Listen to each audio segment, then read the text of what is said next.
Okay, so we'll start now. A warm welcome to everyone who's joined us today. For those of you who are not familiar with Anveshan, Anveshan is a forum of researchers, academicians, journalists, and activists who share a commitment to the idea that human society needs to and can undergo progressive social transformation. We've been active for many years, and in the past, we've organized a lot of panel discussions and talks and conferences on a range of social, political, and economic issues. And of late, we've been very active online. We've organized a series of online talks and discussions on a lot of pressing issues. And if you want to know more about Anveshan, please feel free to write to us.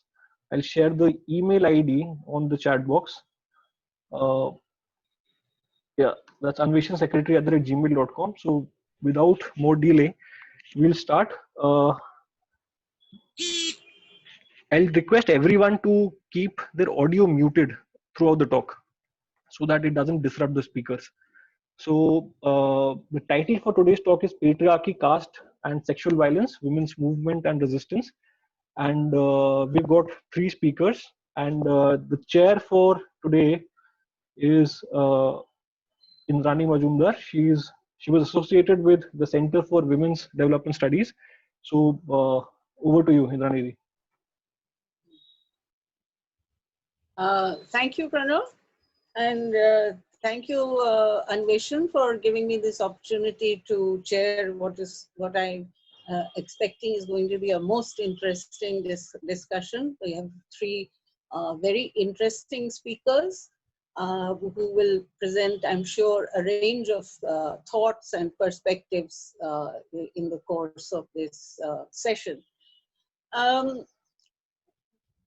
I'm not going to introduce the subject as such because I feel that our speakers will have much more to say on this, except to say that, of course, the present discussion is taking place in the background of this horrible incident in Hathras, the dastardly attack on this young Dalit girl, and also the way in which there has been such a web of lies and deceit which is subverting the course of both law and justice.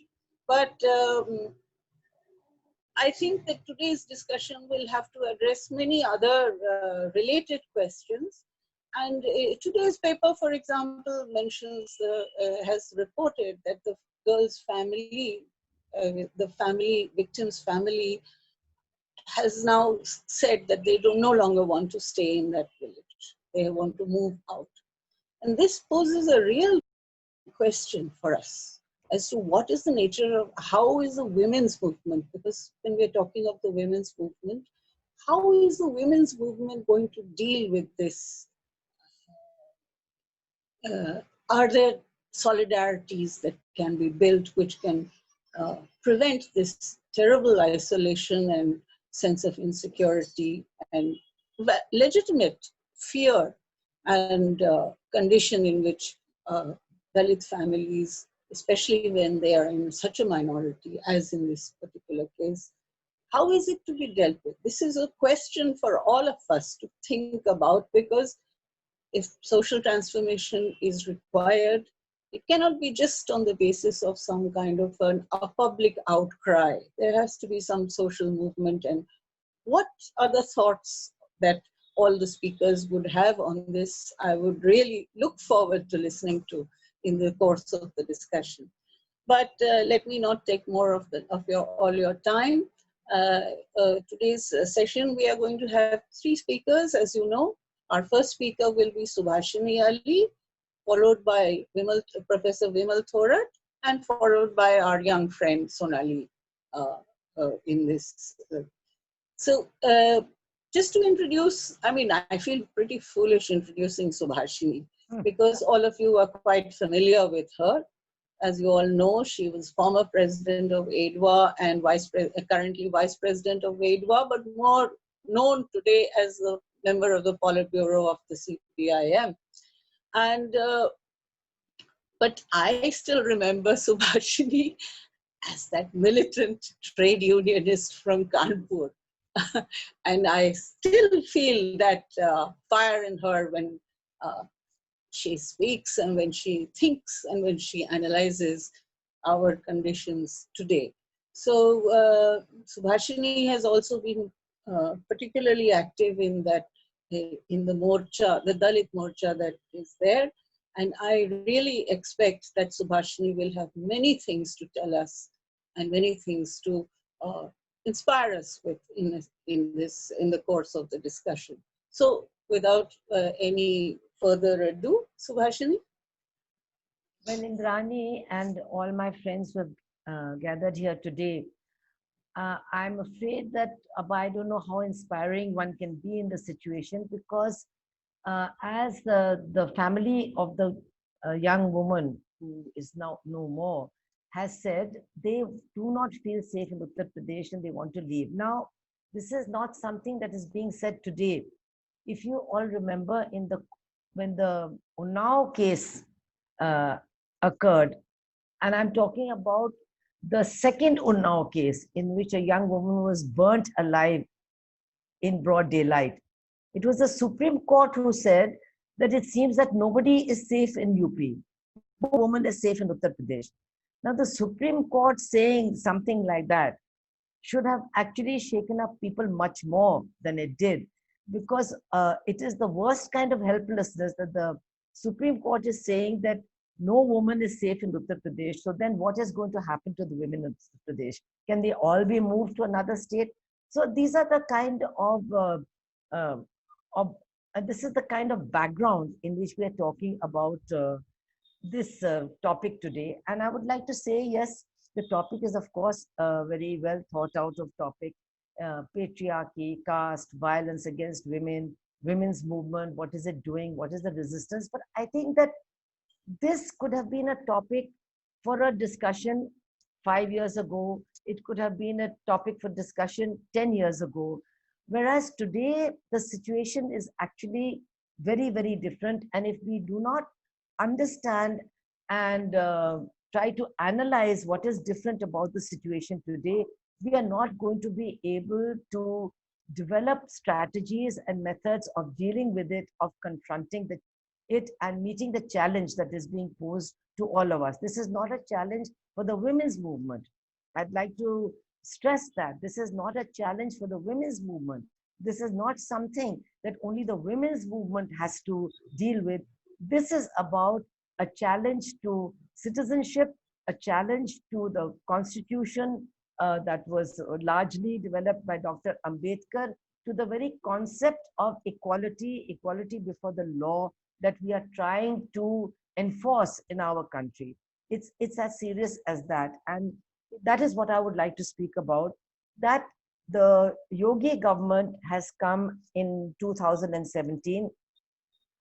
Modi's government came in 2014, and the statistics are there. They're saying that after 2015 to 2019, attacks against Dalit have increased nearly 20% all over the country, especially in BJP ruled states, or in those states which have had mostly BJP governments, like, for example, the state of Rajasthan. Now, these are just some of the statistics that are being shared. 2019 is where it ends. Much more has happened after that. So we should see what is the context in which this is happening. And I think we very often lose sight of it, that now we are being ruled in Uttar Pradesh and also at the center by a political formation that has always said right from 1950 that it does not accept the constitution of this country. It does not feel that the constitution of this country should be there, should be implemented in this country. And they have said right from 1950 that what they feel, what the RSS feels, and all these political, the BJP and various other organizations are all of creations, part of the Sangh Parivar.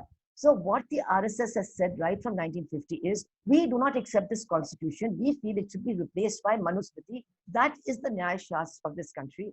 And so I think we should take that very seriously. I don't know why people feel that that is something that they just say. It's not something that they just say. It is something that they believe. And this is a conflict that has been part of Indian history for many centuries. Of course, I don't want to go into that. And it is something that is very, very basic to the questions that we are addressing today. I'm not saying that uh, Dalit women were safe before this. I'm not saying that there were no attacks on Dalit women. Of course, they were. Of course, Dalit women have been the most oppressed section, most exploited section of society for, you know, for centuries. All that I am accepting. And I'm not saying that in Uttar Pradesh, before Yogi government came, there was a tremendous safety for women or there were no atrocities committed against women. But what I would like to stress upon is that with the coming of the Yogi government, things have changed in Uttar Pradesh, just as things have also changed in the whole country with the coming of the BJP government at the center. I would just like to give you one or two examples. One is that from November 2019, the SC/ST Commission of Uttar Pradesh is headless. There is no chairperson. The Mahila Samakhya, which was, very much supported by the government, state government, which was doing fairly good work in creating safe environments for women, in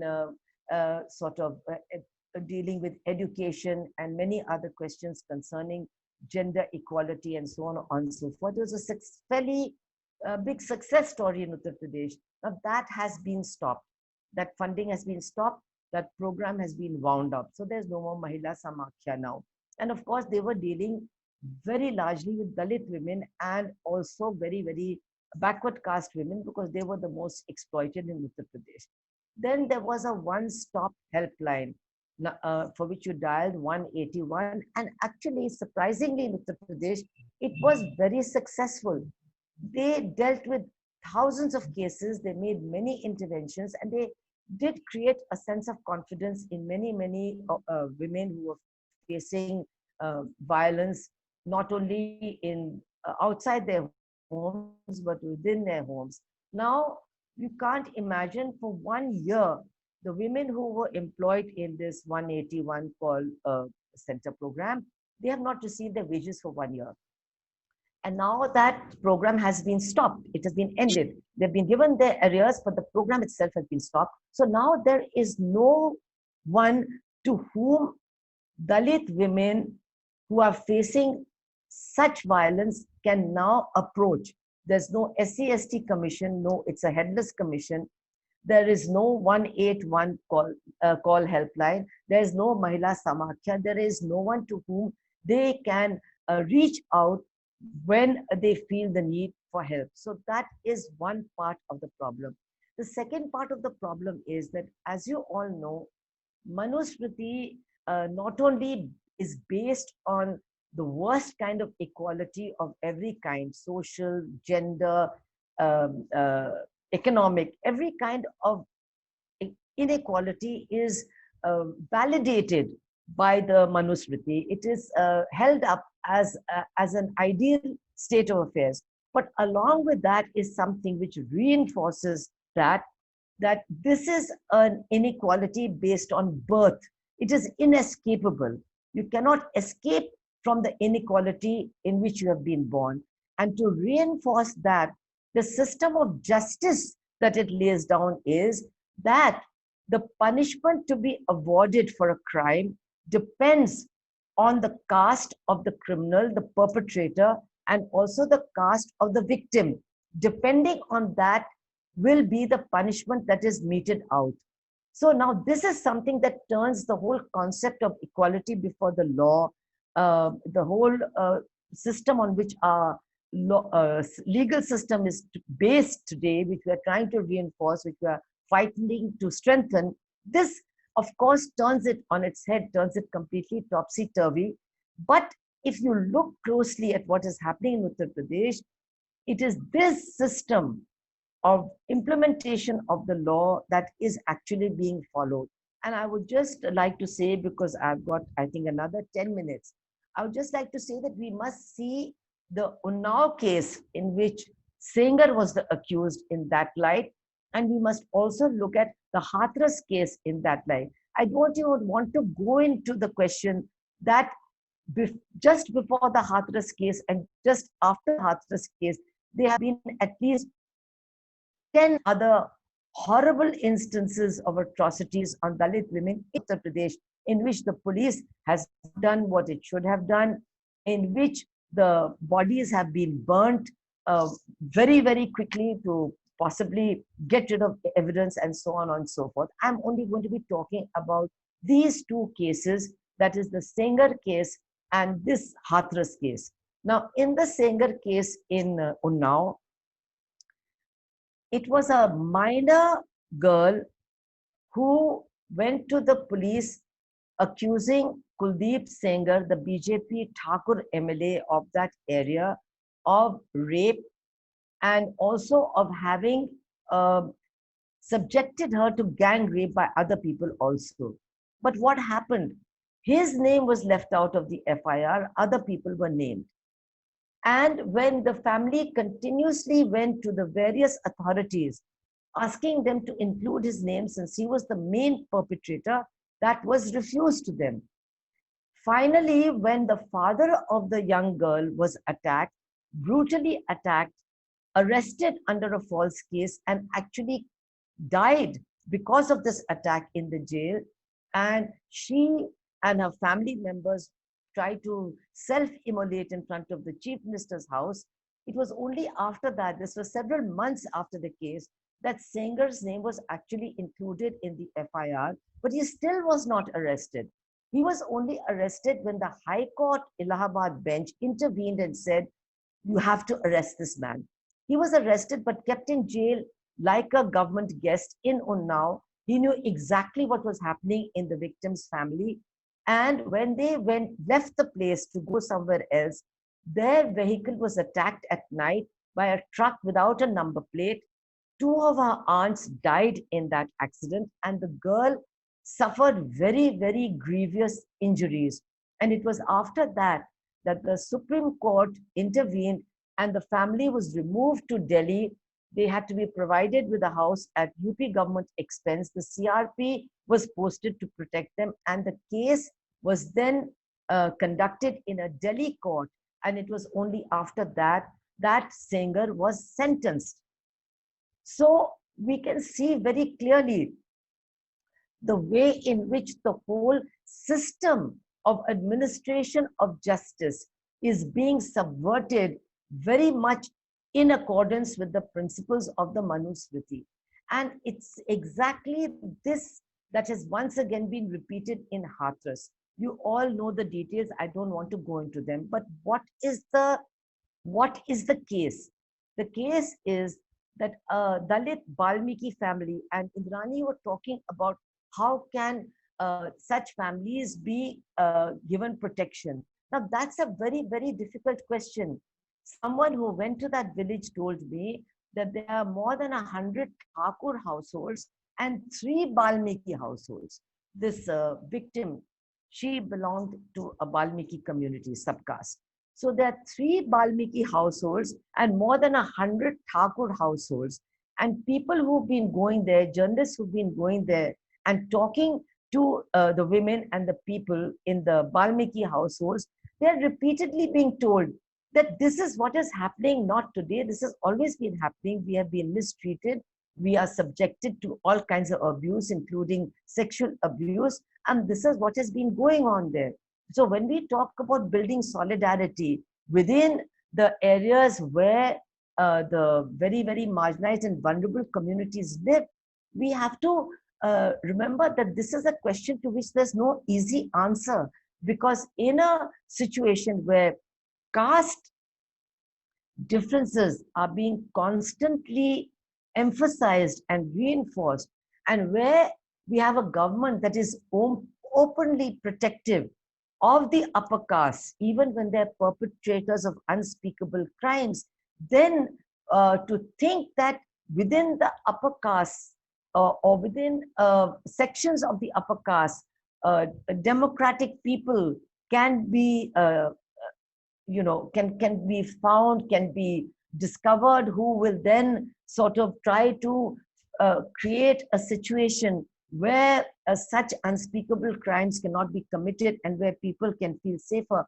I think that right now at this moment, that is probably a notion that is extremely unlikely. It's just a notion, it's just a hope, but it's not something that we can actually see happening right now. That doesn't mean, of course, that we don't have to agitate, we don't have to fight, we don't have to take this fight beyond communities, beyond different castes, and try to create a democratic movement that speaks against those who are perpetrating these crimes and against those who are protecting these people.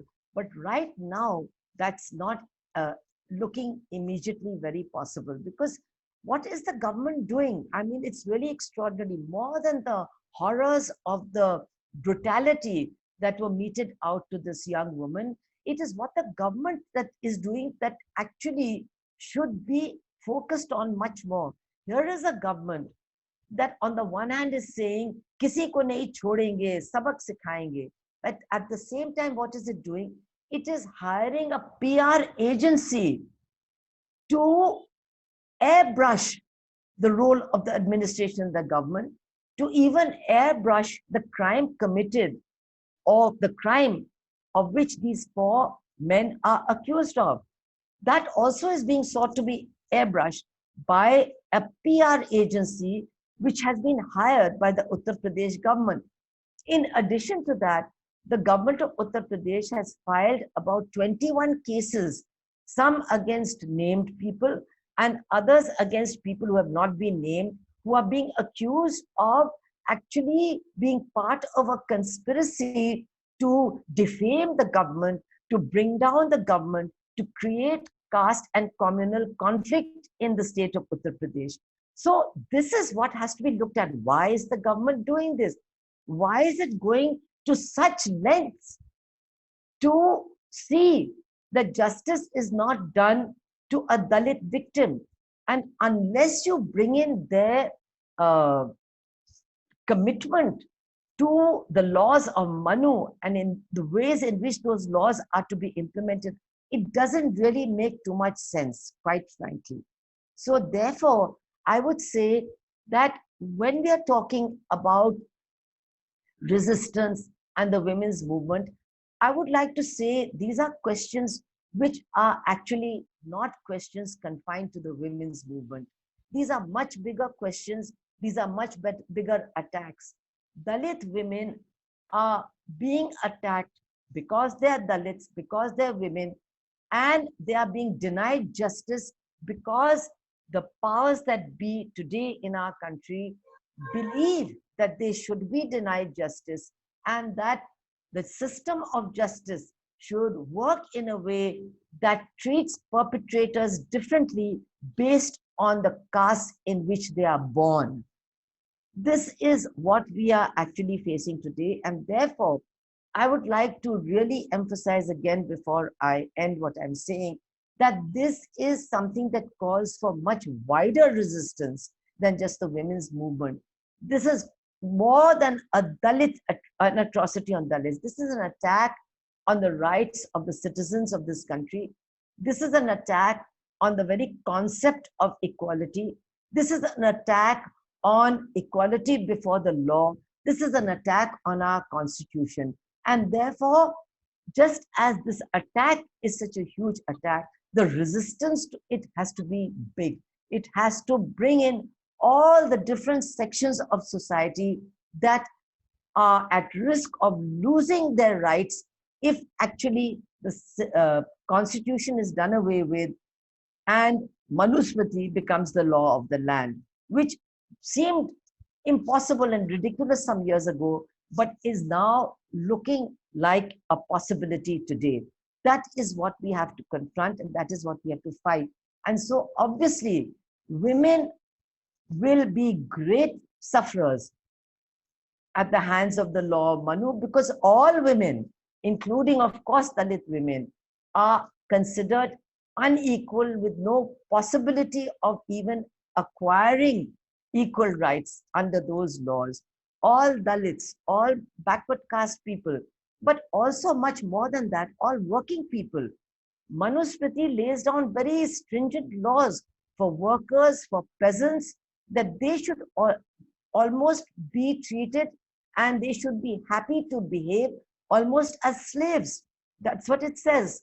And when you combine it with the other agenda of the government, which is to promote a small group of corporates at the expense of everybody else, to hand over to them our natural resources, to hand over to them government contracts, to hand over to them the possibility of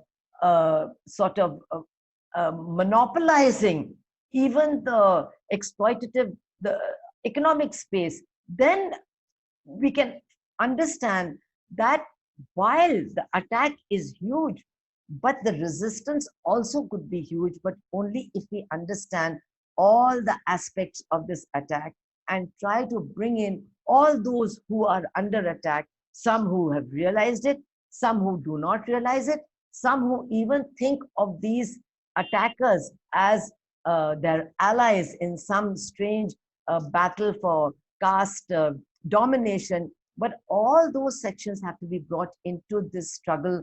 Otherwise, today, women are unsafe in Uttar Pradesh. The Supreme Court has said so. But actually, women are unsafe everywhere. Look what's happened in Delhi 2 days ago. A girl was raped by her employer's son and driver, and her family has been put into jail by the Delhi police. I was just reading about it. It's just completely horrifying, but it is part of the same story. And that story is the end of equality, the end of equal rights, the end of the rule of law as we know it, and a complete takeover of the state, not only by those who are interested in preserving the hierarchical Varnashram Dharma system, but who are also going ahead in completely impoverishing and pauperizing the people of this country and handing over its natural and other resources to a small group of corporates. That's what we're up against, and that's what we have to unite to fight against. I may have gone quite a distance away from the topic, but I think that if we are talking about what Hathras is telling us, then we have to look at many of the aspects of the problem. Thank you all very much. Thank you, Subhashini, for laying out the politics that and the attacks that are taking place and the interlinkages between them and the need for a wider unity, not just of women. And Rani, I just want to tell you that yesterday in the Supreme Court, I don't want to name any names, but I just want everybody to look at who was representing the UP police and who was representing those 4 men who have been accused of gang rape. These are extremely expensive lawyers. That's what I would like to end with. Of course. Yes, and that shows the connections between different between the political structure as well as the economic powerhouses, if you like. So thank you, Subhashini, for having put it out before us, and especially in the contemporary moment, the key challenges. Let us now move on to Professor Vimal Thorat. I would just like to say that Vimalji, I have known Vimalji for many, many years, and she has been a pillar of support for many of the fights that women have had to wage. Particularly, I must say that in Haryana, particularly, Vimalji has played a very important role as far as taking up women, supporting the fight in Haryana against caste-based atrocities and honor-based atrocities that the women's movement has had to contend with. Vimalji, of course, is the national convener of the All India Dalit Mahila Adhikar Manch. Mahila Adhikar Manch. and also the national convener of the National Campaign for Dalit Human Rights. So Vimalji has been, she's also, of course, a literary person, has been teaching Hindi for many years in various capacities, and particularly in IGNOU. And has this interest in modern literature and Dalit literature, women's literature particularly. So she will, I'm sure, add so many more dimensions to this. She is also representing the Dalit community in on several platforms, and I look forward to विमल जी आप जो बोलेंगे उसके लिए we are all looking forward. विमल जी? हाँ, मेरी आवाज सुनाई दे रही? हाँ जी, बिल्कुल सुनाई दे रही। हाँ, थैंक यू इंद्राणी।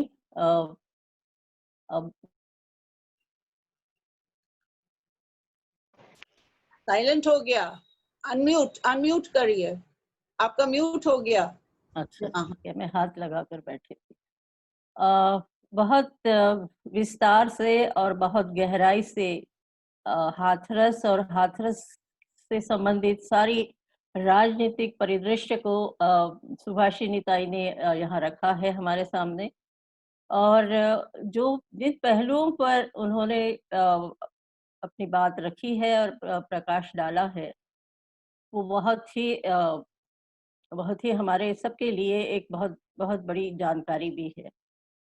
हाथरस एक अकेला इंसिडेंस नहीं है। हम सब जानते हैं कि पिछले कई वर्षों से और खास करके 2014 से आगे दलित और हाशिए के समुदाय की महिलाओं पर और समुदायों पर बहुत बड़े-बड़े हमले हुए हैं, कातिलाना हमले हुए हैं और मैसाकार हुआ है। और ये जो एक खास तरह का एक उनका रवैया है जो हिंदुत्व की तरफ इंगित करता है। हिंदुत्व के उछाल के बाद जो स्थितियां सामने आती है, जब धर्म और राज्य मतलब धर्म और सत्ता एक साथ मिल जाते हैं, तो उसके बाद नागरिक जो जनता है उसके ऊपर और खास करके हाशिए के समुदाय पर, और हाशिए पर सबसे अधिक जो है वो सबसे निचली सीढ़ी पर जो है वो दलित महिलाएं हैं। इस समय जो हम देख रहे हैं कि हाथरस से पहले भी जो जितनी भी घटनाएं हुई है, जो क्रूरता की सारी हदें पार कर चुकी है, उन्नाव की घटना का विस्तार से सुभाषिनी जी ने उल्लेख किया है। तो हाथरस में भी जिस तरह से एक दलित बच्ची के साथ जो क्रूरता की हदें पार करने वाली जो पाशविकता दिखाई दी है, उससे कोई किसी को फर्क नहीं पड़ा है। वहाँ की जो ठाकुर जमात है, उन ठाकुरों को बचाने के लिए पूरा राज्य, पूरी व्यवस्था, पूरी सारा जो राजनीतिक व्यवस्था है, और जो प्रशासनिक व्यवस्था है, तमाम सारे उसमें ही उन्हें बचाने में लगे हुए हैं। किसी को ये चिंता नहीं है कि पीड़ित परिवार को या पीड़िता को न्याय कैसे मिले, और उस न्याय की प्रक्रिया को ज्यादा से ज्यादा दबाने के लिए या उसे खत्म करने के लिए पूरी कोशिश हो रही है। जो लोग हमारे जो जितने भी दोस्त लोग और हमारे साथी हाथरस जा चुके हैं और वहां से लौटने के बाद उन्होंने भी यही बताया कि सारा गांव छावनी में तब्दील हो चुका है। जो बात आपने कही है कि ये यहाँ पर उस पीड़ित परिवार की सुरक्षा का मामला है, और वो पीड़ित परिवार वहां नहीं रहना चाहता है। कैसे रहे? जिस दिन छावनी हट जाएगी, पुलिस की छावनी हट जाएगी, उस दिन उनके ऊपर क्या गुजरेगी, क्या उनके ऊपर कहर टूटेगा, इसके हमें कोई हमें दूर दूर तक इसका अंदेशा नहीं है। सिर्फ 4 परिवार वहाँ, 3 या 4 परिवार दलितों के हैं, वाल्मीकि समुदाय के हैं, और वाल्मीकि समुदाय की जो स्थिति है समाज में सबसे निम्न से निम्नतर मानी जाती है।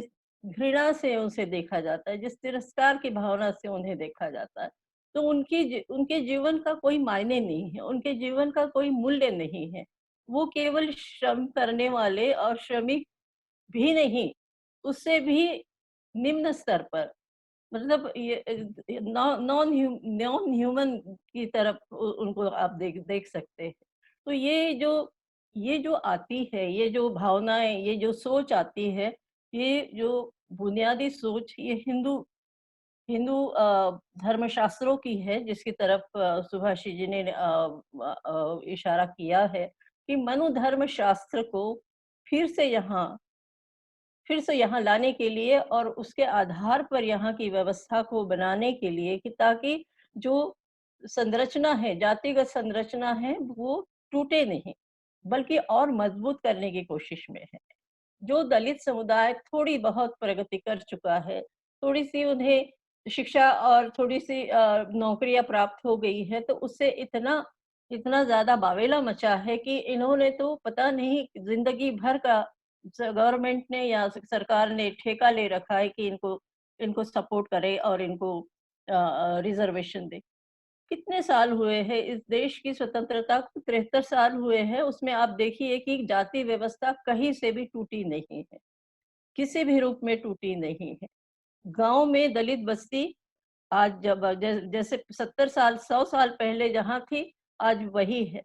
दलितों के पास जमीनें नहीं है, दलित भूमिहीन मजदूर है, महिलाएं खेतों में और तमाम जो काम है, जो श्रम का काम है, उससे जुड़ी हुई है। और उनकी आमदनी को देखिए, उनकी आमदनी इतनी भर नहीं है कि अपने बच्चों को अच्छे स्कूल और कॉलेजेस में पढ़ा सके। जिस बच्ची की बात हो रही है, जिस बेटी को जिस निर्घुण रूप से मारा गया है और उसको रातों रात जलाया गया है, एक एक लावारिस लाश की तरह जलाया गया है, उस बच्ची को पढ़ने का अधिकार नहीं दिया गया। गांव में ये नियम है कि बच्ची या लड़कियां या लड़के जो भी है, ये लिखित है ये बात कि वो स्कूल तक पढ़ सकती है, उसके बाद उसको शिक्षा का अधिकार ही नहीं है, वो छीन लिया जाता है। बच्चे बाहर नहीं जा सकती, गांव से बाहर अगर किसी कॉलेज या स्कूल में जाना चाहे तो नहीं जा सकती। इतनी पाबंदियां आज भी है। तो क्या हम जिस जनतंत्र की बात कर रहे हैं, जिस जनतंत्र को बनाने में लाखों लोगों की कुर्बानियां गई है, जिस जनतंत्र की संविधान को लिखने में डॉक्टर बाबा साहेब अम्बेडकर ने अपने जीवन के अमूल्य वर्ष दिए हैं, जिन नेताओं ने इस देश को एक धर्मनिरपेक्ष राष्ट्र बनाने की और जाति विहीन राष्ट्र बनाने की कोशिश की है, वो सब वो सब फेल हो चुका है। क्योंकि जिस विचारधारा की आज सरकारें यूपी और केंद्र में है, वो नहीं चाहती है कि यहाँ समता की मूल्यों पर आधारित समाज बने, बराबरी का समाज नहीं बने और बराबरी का हक किसी को नहीं मिले। जो जाति व्यवस्था ने तय किया है, जो मनुस्मृति ने तय किया है 2500 वर्ष पूर्व, वही व्यवस्था फिर से यहाँ बहुत कायदे से एक के बाद एक, आप देखिए क्रोनोलॉजी देखिए, उसकी क्रोनोलॉजी देखिए कि कैसे एक के बाद एक घटनाएं घटित हो रही है। हम घटनाओं की फेरिस्त जो लिस्ट बनाकर बैठे हुए हैं, उसे पढ़ने में भी हमें अब अ, दिल हमारा दहल जाता है। अभी ये घटनाएं हुई है, जो हाथरस की घटना होने के दूसरे ही दिन फिर हाथरस में एक बच्ची को जलाकर, रेप करने के बाद जलाकर मार दिया गया, वो भी छात्रा थी। एक दूसरी बच्ची जो स्कूल में कॉलेज का फॉर्म भरने जा रही थी, उसे अगवा करके उसे भी मार दिया गया और उसके शरीर को खंडित कर दिया, जिससे कि वो कुछ भी नहीं करने की कोशिश कर सकती थी। कल बलवा गडारी गांव में, जो बिहार का है, 16 वर्षीय दलित छात्रा को ने आत्महत्या कर दी, क्योंकि उसके साथ 4 लोगों ने बलात्कार किया था। इसी तरह से आज फिर एक मध्य प्रदेश में एक बच्ची को बैरागढ़ में हवस का शिकार बन गई। ये सब वो लोग हैं जो दलित बच्चियों को टारगेट खास करके कर रहे हैं, क्योंकि ये केवल इसीलिए नहीं कर रहे हैं कि उनकी सरकार है, वो तो है, क्योंकि उनको पूरी तरह से राजनीतिक सुरक्षा प्रदान है और कोई उस पर बात नहीं कर रहा है। लेकिन अब देखिए इंद्रानी जी और सभी सुनने वाले सभी साथी ये बात बहुत अच्छी तरह से जानते हैं कि धर्म में ही धार्मिक जो परंपराएं हैं, जो रीतियां हैं, उसमें ही ये प्रावधान शुरू से हो रहा आता रहा है कि दलित महिला पर अगर बलात्कार किया जाता है तो जो अगर बलात्कारी हाई कास्ट का है, उच्च जाति का है, दबंग जाति का है, तो उसे कोई भी पनिशमेंट नहीं होगी। उस पर सिर्फ एक पर्ण पर्ण मतलब एक रुपया, आज का रुपया, सोने की एक रुपया उसके ऊपर दंड थोपा जाएगा या उसको केवल एक थप्पड़ मार के भगा दिया जाएगा। ये यौनिक शोषण की जो परंपराएं हैं आज भी हमारे यहाँ उसी रूप में निरंतर रूप में चली आ रही है। देवदासी प्रथा, जोगिनी प्रथा, बेडनी प्रथा, कबूतरा, ये सारी प्रथाएं जो है वो केवल दलित महिलाओं के शोषण को, यौन शोषण के लिए बनी हुई है। और उसको अभी तक हम जैसे जो हम अपनी आंदोलन से जुड़े हुए जितने भी लोग हैं, जितने भी महिलाएं हैं, वो आज तक इन इन इन रीति रिवाजों को, इन प्रथाओं को अभी खत्म नहीं कर पाई है। और वजह ये है क्योंकि इसे धर्म का बहुत बड़ा आधार है, धर्म की इसे सुरक्षा मिली हुई है। और आज जो सरकारें बैठी है वो हिंदुत्ववादी सोच के उफान के बाद, जो हिंदुत्ववादी सोच के बाद उफान के बाद जो राजनीतिक सत्ताएं आई है, उनमें तो ये उन्होंने ये तय कर लिया है कि संविधान यहाँ जो स्वतंत्रता, समता और न्याय का जो मूल्य लेकर यहाँ हमारे साथ हमें देता है, हमें सुरक्षा प्रदान करता है। राज्य की ये जिम्मेदारी है कि हर नागरिक की सुरक्षा की जिम्मेदारी वो ले, हर महिला की सुरक्षा की जिम्मेदारी वो ले। लेकिन यहाँ क्या देख रहे हैं हम कि हमारे तमाम कोशिशों के बाद 30 से 35 साल से इंद्राणी है और सुभाषिनी जी जानती है कि हम लोग 30 से 35 साल ये लगातार ये इस आंदोलन में हैं और लगातार ये कोशिश कर रहे हैं कि इस देश से जाति का निर्मूलन हो, इस देश में एक बराबरी का समाज बने, सबको काम मिले, सबको सम्मान मिले। लेकिन ये नहीं हो पा रहा है। अगर होने की कोशिश हो रही थी और लग रहा था कि कहीं से कुछ बदलाव हो रहा है, तो ये जो नई सोच वाला, ये जो हिंसात्मक सोच वाली जो एक आइडियोलॉजी यहाँ पर दिखाई दे रही है कि जो देश की जो समता का जो एक के मूल्य को इस तरह से कुचल रही है कि संविधान की भी उसे परवाह नहीं है। संविधान का अवमान किया जा रहा है।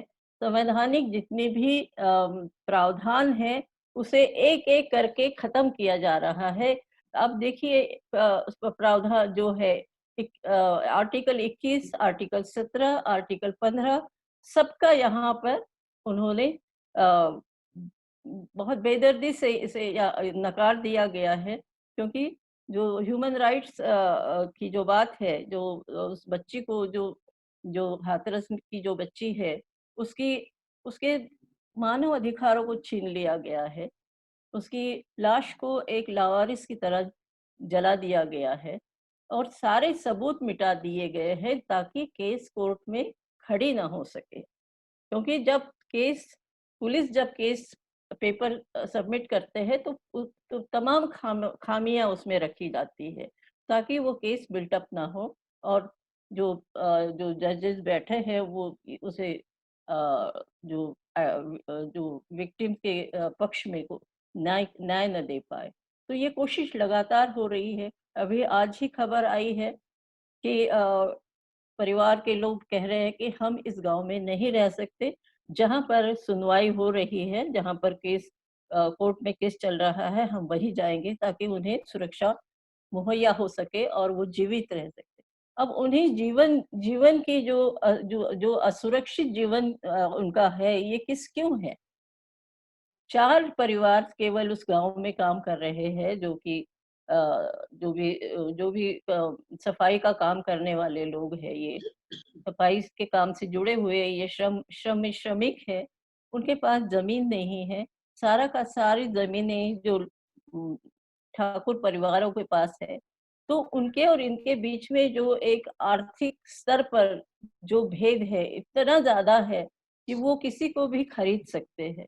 उसने कहा ही है, जो वहाँ का जो दबंग है, उसने अपने वीडियो में अपने हमने सब ने देखा है कि वो कह रहा है कि ये सरकार हम चला रहे हैं। इस सरकार की चाबियाँ हमारे हाथ में है।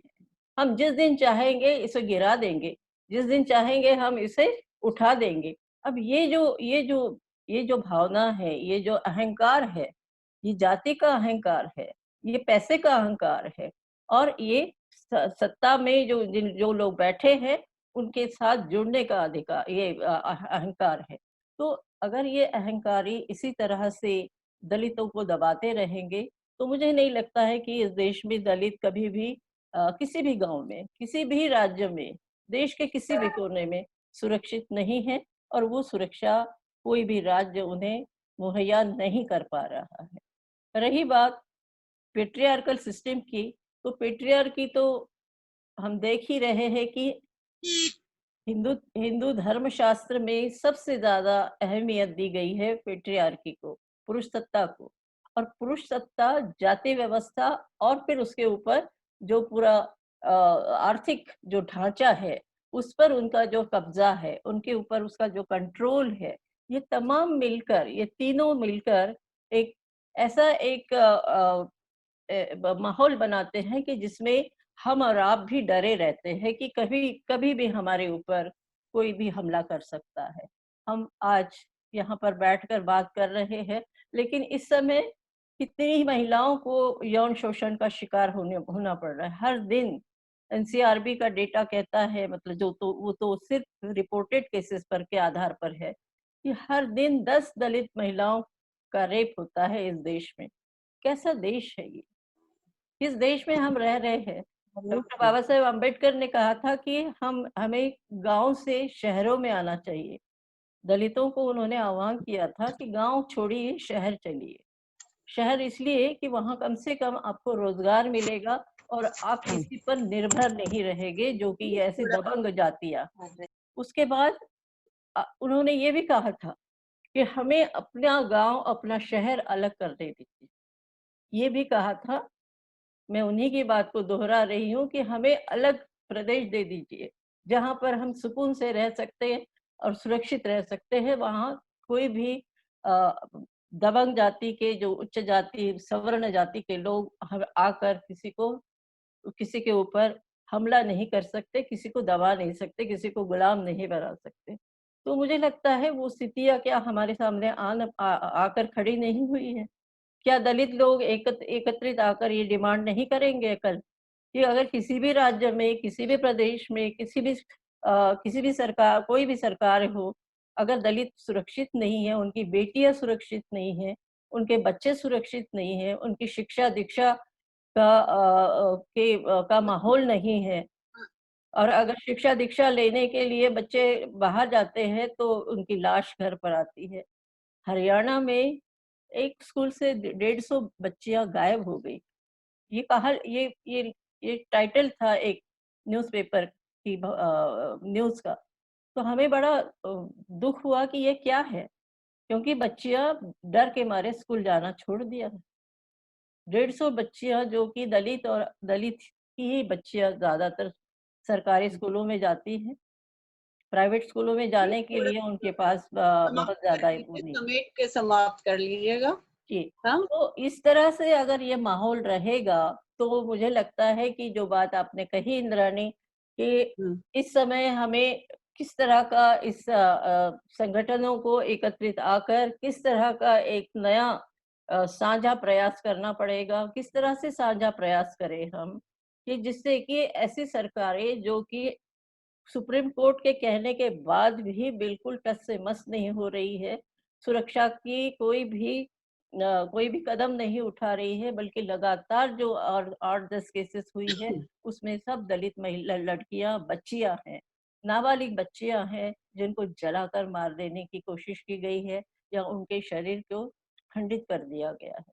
तो ऐसे में जो रेजिस्टेंस की बात हो रही है, अगर रेजिस्टेंस किस तरह से करें, कौन-कौन से ऐसे औजार हैं जिसके सहारे हम अपने लोगों तक पहुँचे और उन्हें सुरक्षित वो माहौल प्रदान करें या दे सकने में हम सफल हो। मुझे लगता है ये आज के समय में अगर हम सब साथ नहीं आए और जाति का सवाल अगर हमने नहीं उठाया, क्योंकि ये सब केवल ये क्योंकि सारी संरचना यहाँ की जातिगत संरचना है, और इस जातिगत संरचना को अगर हमने कहीं से खंडित नहीं किया, अगर 73 साल में भी अगर जाति का सवाल हम सुलझा नहीं पाए हैं, तो मुझे नहीं लगता है कि आने वाले 100 साल में भी हम इससे मुक्ति मिल सकती है। बाबा साहेब आम्बेडकर का सपना था कि कास्ट एनिहिलेशन ऑफ कास्ट, और उन्होंने उसके लिए तमाम प्रावधान इस संविधान में रखे हैं, तमाम कोशिशें की है, पूरी जिंदगी भर वो कास्ट सिस्टम्स के खिलाफ लड़े हैं, महिलाओं की सुरक्षा के लिए, महिलाओं के अधिकारों के लिए लड़ते रहे हैं। लेकिन उसके आखिर जिन लोगों के पास आज सत्ता है, वो सत्ताधारी जो है, वो जब तक इस मूल्य को, संविधान के मूल्य को नहीं मानेंगे और संविधान के मूल्यों के आधार पर नहीं चलेंगे, समता और स्वतंत्रता और न्याय की जो मूल्य है उसको बचाए नहीं रखेंगे, तो मुझे लगता है आने वाला समय और भी इससे भी बदतर होगा। और तब हमारे हाथ में कोई वो औजार नहीं, मुझे लगता है कोई औजार हमारे हाथ में नहीं होगा कि इतनी बड़ी ये जो शक्ति, ये जो हिंदुत्ववाद की शक्ति, ये जो हिंदुत्ववाद से और धार्मिक और राजनीतिक शक्तियां एक साथ हो गई है, क्योंकि धर्म और सत्ता जब एक साथ जुड़ जाती है तो कहर बरप जाता है, कहर हो जाता है किसी भी देश में, किसी भी समाज में, कहीं पर भी, विश्व के किसी भी कोने में। और वो या आज यहाँ होने की संभावनाएं दिखाई दे रही है। कोशिश नहीं, यहाँ शुरुआत हो चुकी है। केवल एक राज्य नहीं, कई राज्यों में ये देखा जा रहा है कि जहाँ जहाँ इस Thank you very आइडियोलॉजी को मानने much. वाली सरकारें आई है। हाँ, इंद्राणी, मैं खत्म कर रही हूँ, मेरा समय खत्म हो रहा है। तो मुझे लगता है कि हमें फिर से एक साथ खड़े होकर, एक साझे मंच पर खड़े होकर, चाहे किसी भी जाति धर्म की कितनी भी रुकावटें आए, उसे दूर करते हुए हमें एक साथ एक आवाज में इस बढ़ती हुई ताकत को, ये जो बढ़ती हुई जो जघन्य ताकतें हैं, जो क्रूरतम ताकतें हैं, जो संविधान को तहस-नहस करने में लगी हुई है, उसे रोकना पड़ेगा।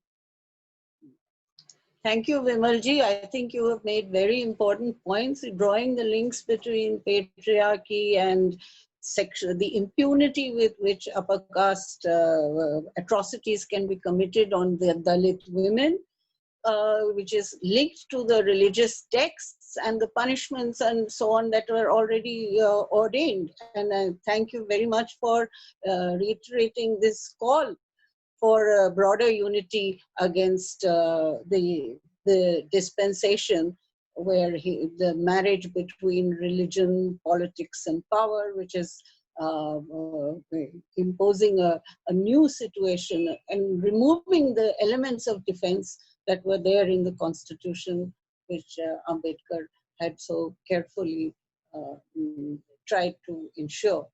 Let me immediately move on to Sonali. I just like to, Sonali, we're really looking forward to what you are going to tell us. I know that you have been to Hathras, and so you will have something to tell us from the ground also. But in introducing Sonali, many of you will know that she is working at Newsclay, and will have seen some of the programs that she has curated and organized. You will also have seen in the poster that she is a PhD student in the Hindi department in Delhi University. But I would also like to introduce Sonali as belonging to a particular heritage. Her parents are, it is an intercaste marriage, but they are both from Dalit communities.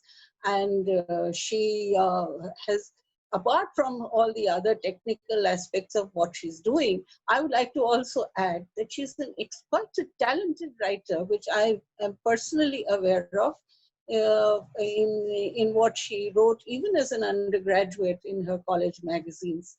And I'm really happy that Sonali is here with us today to add.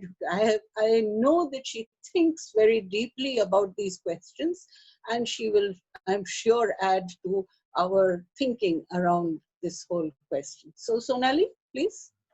Also, just a Thank moment, you. Sonali. Yeah. The participants can now start writing their questions in the chat box. So we'll take up the questions once the speakers have spoken. Thank you, Sonali. Sorry, go on. Yeah, okay. It's okay, Thank it's okay. you, Pranav, for that. हाँ, Sonali? सबसे पहले तो अन्वेषण का शुक्रिया, मुझे इतने esteemed panel और चेयर के सामने बोलने का मौका दिया, और ये इंट्रोडक्शन से एक्चुअली प्रेशर थोड़ा ज़्यादा बढ़ गया है, बहुत अच्छा बोलना चाहिए, बट मेरे एक्सपीरियंसेस इतने अभी मैच्योर नहीं है कि मैं बाकी पैनलिस्ट की तरह बहुत अच्छे से बहुत सारी चीज़ें रख पाऊँ। मैं अपनी बात शुरू करूंगी हाथरस के पूरे एक्सपीरियंस वहाँ जाने से। मैं पिछले हफ्ते वहाँ गई थी, और जैसे कि विमल मैम ने बोला कि वो एक छावनी बन चुका है, गांव सच में एक छावनी बन चुका है। वहाँ आम लोगों से ज़्यादा आपको पुलिस दिखेगी, और इनफैक्ट हम लोगों को, मतलब कोई भी सरकारी गाड़ियां ही सिर्फ गांव के अंदर तक जा सकती हैं। मेन रोड से अंदर या तो आप पैदल जाएं, या अगर आप कोई पॉलिटिकल पार्टी से हैं या किसी हैं, तो सर मतलब पुलिस आपको उन गाड़ियों, अपनी गाड़ियों से अंदर घर तक पहुंचा रही है। लेकिन उस सबके बावजूद मुझे जो बहुत अजीब चीज लगी वहां पे, कि इतनी पुलिस के बीच में भी I did not feel safe. There was no sense of security वहां पे। तो इसलिए जो वो फैमिली बोल रही है कि वो वहां से मूव आउट करना चाहते हैं, वो आपको समझ आता है क्यों। क्योंकि वो उस पूरे गांव को एक बंद कर दिया गया है। इट्स नॉट बिकॉज कि वो कुछ अनफॉर्चुनेट चीज नहीं होने देना चाहते वहां पे, इट्स बिकॉज कि वो नहीं चाहते कि यहाँ जो भी सारी चीजें हो रही हैं उनकी बाहर खबर लगे। जो कि पहले शुरू में महिला की मौत के बाद 2-3 दिन जहां पुलिस ने मीडिया को बिल्कुल अंदर जाने नहीं दिया, उन चीजों से साफ होता है। दूसरी चीज कि मुझे वहां पे बहुत ही कम लोग गांव के अंदर दूसरे परिवारों के घर के बाहर मिले, क्योंकि एक उनमें भी एक चीज है कि भाई हम थोड़ा सेफ रहेंगे, हम नहीं आएंगे बाहर, हम किसी से ज्यादा लोगों से बात नहीं करेंगे। 2-4 लोगों से बात हुई थी, खैर उस पर मैं बाद में आऊंगी। लेकिन जो एक्सपीरियंस था वहां जाने का, हम बीच में भी कुछ एक जगह रुके, तो उससे साफ पता चलता है, हमारी जितने लोगों से बात हुई जो कि दलित कम्युनिटी से नहीं थे, उन सबका इंस्टिंक्ट यही थी कि ऐसा कुछ नहीं हुआ है, लड़की मरी है, हाँ मरी है, लेकिन रेप जैसी कोई चीज नहीं हुई है और हमारे लड़कों को फंसाया जा रहा है। और ये सिर्फ पूरे आपको इंसिडेंट से पता चलता है कि ये सिर्फ वहां के लोगों की बात नहीं है, ये वहां के प्रशासन की भी बात है। आप खासतौर से जब हम महिलाओं के खिलाफ जो क्राइम्स होते हैं उनकी बात करते हैं सॉरी, और उसके साथ साथ खासतौर से जब दलितों के खिलाफ कोई क्राइम्स होते हैं उनकी बात करते हैं, तो आपको दिखाई देता है कि जो पूरा एडमिनिस्ट्रेशन है, जो पूरी पुलिस है, वो उनको न्याय दिलाने के लिए या इन्वेस्टिगेशन, फेयर इन्वेस्टिगेशन करने के लिए काम नहीं करती। वो खड़ी होती है सामने कि हम किस तरीके से इस केस को, इस पूरे मामले को दबा नहीं पा रहे हैं, तो उसके बाद उसको कमजोर कर दिया जाए। और यही वहां पे भी हुआ है। पुलिस ने बहुत सारी चीजें, रेप के केसेस में मेजॉरिटी में ऐसा ही होता है कि FIR नहीं दर्ज की जाएगी, आप पुलिस बहुत सारी बातें करेगी कि अरे आपकी बड़ी बदनामी होगी, आप मत कीजिए, तरह तरह के सवाल किए जाएंगे, वो सारी चीजें। खैर, इस केस में भी कोई बहुत ये कोई बहुत एक्स्ट्राऑर्डिनरी केस नहीं है, which is very very sad. ये कहना कि ये एक्स्ट्राऑर्डिनरी केस नहीं है, इतनी हिंसा, इतना हॉरिफिक इंसिडेंट होना और एक्स्ट्राऑर्डिनरी नहीं होना, उससे हमें मतलब समझ आता है कि हम किस तरीके के एक सोसाइटी में रह रहे हैं। जैसे कि मैम ने बोला अभी, विमल मैम ने, कि सुभाषिनी जी ने भी बोला कि उस गांव में कितने कम परिवार हैं वाल्मीकि। एक्चुअली 3 से 4 परिवार हैं और बाकी सारा गांव, और वो उस गांव के एकदम ऐसे बीच में है। इधर भी ठाकुरों के परिवार हैं, आगे पीछे सब जगह ठाकुरों के परिवार है। इनफैक्ट जो अक्यूज्ड हैं उनके परिवार एकदम आमने सामने ही रहते हैं। तो उससे समझ आता है कि वो फियर तो है डेफिनेटली उन लोगों के अंदर। दूसरी चीज, मेरी वहां पे पुलिस वालों से बात हुई, ऑफ द रिकॉर्ड एक पुलिस वाले से बात हुई।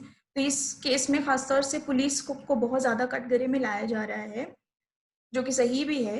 लेकिन उस वो लो रैंक कोई शायद कांस्टेबल वगैरह रहे होंगे, उनसे जब बात हुई तो उन्होंने एक चीज बोली कि किसी में पुलिस के एसपी, इनफैक्ट इवन डीएम में भी इतनी पावर नहीं होती कि वो रातों रात किसी की डेड बॉडी जला दे। उससे साफ जाहिर होता है कि ये सारी चीजें, ये सारे ऑर्डर्स आइदर साफ ऊपर से आए थे, या फिर मतलब हिंट किया गया था कि आप ये सारी चीजें कीजिए इस मामले में, ताकि उसको खत्म किया जाए। क्योंकि सेक्सुअल वायलेंस, सेक्सुअल ऑफेंसेस जो भी होते हैं, उसमें इन जनरल हमारे देश का जो मशीनरी जिस तरीके की है, एविडेंसेस प्रिजर्व नहीं किए जाते, ठीक से कलेक्ट भी नहीं किए जाते। और इस मामले में तो सबसे मतलब एक चीज है कि उस लड़की का डाइंग डिक्लेरेशन है, लेकिन उसके अलावा एविडेंस के साथ क्या हो रहा है वो हमें साफ दिख रहा है। ये तो एक मोटे तौर पे जो वहां जाके फील हुआ वो था। दूसरी चीज इस मामले में जो लगता है, जो एक्चुअली बहुत सारे और केसेस में भी सामने आती है, कि आपका जो प्रशासन है वो सेंसिटिव नहीं है बिल्कुल। महिलाओं को लेकर, उन पे हो रहे क्राइम्स को लेकर बिल्कुल भी सेंसिटिव नहीं है। उनकी जिस तरीके की सोच होती है, वो मामले नहीं दर्ज करेंगे, परिवार को बोलेंगे कि आप आउट ऑफ कोर्ट सेटलमेंट कर लीजिए, या फिर मतलब इस मामले को किसी तरीके से दबा दीजिए क्योंकि आपकी इज्जत का सवाल है। तो इसमें एक चीज है कि ये जरूर मतलब बहुत सारे लोग कहते हैं कि अब क्या किया जाना चाहिए, क्या किया जाना चाहिए। तो ये एक ऐसा स्टेप है जो एक्चुअली हो जाना चाहिए था पहले ही, जो अभी तक हुआ नहीं है। आपने अपने पूरे प्रशासन को, ना सिर्फ पुलिस बल्कि आपके जो हायर रैंक्स भी हैं, उनमें भी वो निहायती जेंडर इनसेंसिटिव है पूरा प्रशासन। आप इंडिविजुअल्स भी ले सकते हैं और आप कलेक्टिवली पूरे डिपार्टमेंट्स को भी ले सकते हैं। क्योंकि अभी आप हाल फिलहाल में एक वीडियो आई जिसमें बहुत हाई रैंक के पुलिस आईपीएस ऑफिसर अपनी बीवी को मार रहे हैं और वो कह रहे हैं कि वो मेरा घरेलू मामला है, और इस पे कोई कुछ बोलता नहीं है। थोड़ा आउटरेज होता है, ट्विटर पे होता है, कुछ लोग बोलते हैं जो जागरूक हैं इन सब चीजों के मामले में, लेकिन कुछ किया नहीं जाता। आप उनको थोड़े दिन के लिए सस्पेंड कर देंगे, वो वापस आ जाएंगे। और यही बात वहां हाथरस में जिन पुलिस वाले से मेरी बात हो रही थी, उन्होंने भी यही कहा कि ये छोटे मोटे लोगों को पकड़ेंगे, उनको थोड़े दिन के लिए सस्पेंड कर देंगे या तबादला कर देंगे, वो वापस आ जाएंगे, मामले को सिर्फ ठंडा करने की बात। दूसरी चीज जो मेरे को पर्सनली लगती है कि हमें एक्चुअली उस फैमिली के साथ क्या होगा या क्या वो महसूस करेंगे इन सब के बाद, वो अभी पता नहीं चलेगा। क्योंकि वहां पे बहुत ज्यादा ऑब्वियसली प्रशासन है और मीडिया भी बहुत ज्यादा है। तो I don't think they have had time to absorb what has happened to them at मतलब पर्सनल लेवल पे भी। और इसीलिए आई थिंक वो डर भी रहे हैं कि जब ये लोग चले जाएंगे तो फिर हमारा होगा क्या। आज का मैं शुरू में ही थोड़ा सा ऑफ उसमें चली गई, लेकिन जो टॉपिक है पितृसत्ता, जाति और हिंसा, उसमें पितृसत्ता और जाति पे तो विमल जी और सुभाषिनी जी दोनों बोल चुकी हैं। हिंसा के मामले में मैं एक चीज बोलना चाहूंगी कि एक तो जो कन्वेंशनल फॉर्म्स हैं वायलेंस के, खासतौर से औरतों के खिलाफ, वो तो हैं ही। रेप हो गया, सेक्सुअल असॉल्ट, मतलब सेक्सुअल असॉल्ट हो गया, हरासमेंट हो गई, वो सारी चीज़ें हैं। उसके अलावा जो चीज़ है, जो खासतौर से जब आप दलितों के मामले में बात करेंगे, उसमें आपको देखना चाहिए, वो ये है कि हिंसा एसेंशियली एक वो विचार भी अपने आप में एक हिंसा है, जो सामने वाले को इंसान से कमतर माने, मतलब वो उसको अपने बराबर का नहीं माने, और वो माने कि उसको जो एक इंसान को सारे अधिकार मिलने चाहिए वो नहीं मिलने चाहिए। और ये जो एक पॉइंट है, वो दलितों के साथ बहुत ज्यादा होता है। तो इसलिए ऑब्वियसली रेप, हरासमेंट, ये सारी चीजें हिंसा हैं, लेकिन किसी दलित आंगनवाड़ी महिला के हाथ का बना खाना ना खाना, या फिर, और इस तरीके के मामले हमारे देश में बहुत आते हैं, या किसी दलित पंचायत सदस्य को कुर्सी पर ना बैठने देना, वो भी अपने आप में एक हिंसा है, क्योंकि ये बहुत छोटी चीजें हैं जो एक्यूमुलेट होती रहती हैं, जो एक्चुअली आपको एक बार में नहीं मारती, लेकिन वो आपको रोज रोज मारती हैं कुछ ना कुछ, क्योंकि it chips away your humanity, like your, कि आपका जो एंटाइटलमेंट है ना, as like you want to feel like a human, it chips away at that. वो एक चीज। दूसरी, मैं एक्चुअली बहुत ही ब्रोकन उसमें बोल रही हूँ, बट उसके साथ साथ इस केस में एक चीज जो है वो बहुत इम्पोर्टेंट है, पिछले कुछ सालों से खास महिलाओं पे जो क्राइम्स हो रहे हैं महिलाओं के खिलाफ, उनको लेकर, कि जिसके बारे में बात हो भी चुकी है, कि जो एक इम्प्यूनिटी मिल गई है इन लोगों को, और ना सिर्फ इम्प्यूनिटी, एक्चुअली उनको खुलेआम सपोर्ट दिया जा रहा है। ये चाहे आप कठुआ रेप मामले में देख लीजिए, जहाँ पे रैली निकली थी अक्यूज्ड के फेवर में, सॉरी, या उन्नाव वाले मामले में देख लीजिए, यहाँ हाथरस वाले मामले में देख लीजिए, जहाँ पे खुलेआम पंचायतें हो रही हैं। इस ठाकुर कम्युनिटी की पंचायतें हो रही हैं। इनफैक्ट जब हम गांव में थे तो शायद उस समय भी वहाँ पे एक पंचायत हो रही थी, क्योंकि ये बहुत एक इंटरेस्टिंग चीज़ है कि वहाँ पे और कोई सरकारी, सिर्फ सरकारी गाड़ियाँ गांव में जाने दी जा रही थी, लेकिन एक जीप मैंने अपनी आंखों से देखी, काली जीप, जो कहीं से सरकारी गाड़ी नहीं लग रही थी, और उसमें बहुत लोग थे, सारे ऑब्वियसली आदमी थे उसके अंदर, और वो 3-4 बार उस रास्ते से उनके घर के सामने से इनफैक्ट गई है।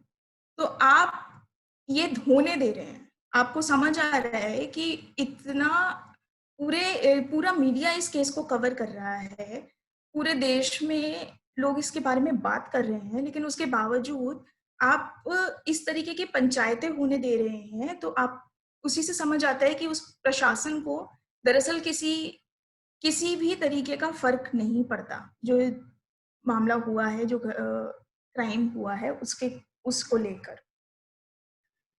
फिर एक जो चीज आती है, जो हाँ हम न्याय और इन सारी चीजों के बारे में बात करते हैं, लेकिन उसमें आपको हमारे देश की जुडिशरी के बारे में भी बात करनी चाहिए, क्योंकि एक तो सबसे पहले कि इन मामलों में कन्विक्शन रेट ही सबसे कम है, बहुत कम है, कन्विक्शन होता ही नहीं है। पहले रजिस्टर नहीं होते, रजिस्टर होते हैं तो फिर फेयर ट्रायल नहीं होता, फेयर ट्रायल अगर कहीं तक आप ट्रायल खत्म करके कन्विक्शन तक पहुंचे, तो कन्विक्शन रेट इतना कम है कि लोगों को लगता है कि कोर्ट जाने का कोई फायदा ही नहीं है।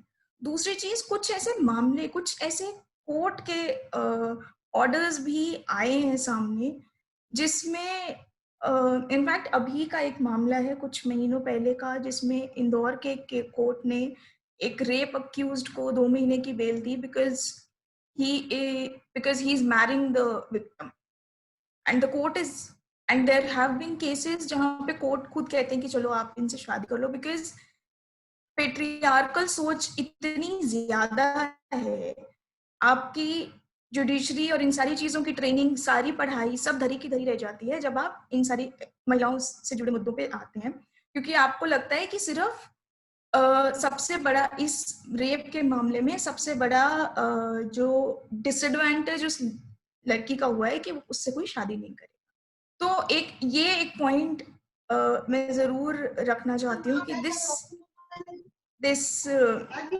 Extra Sonali, can you just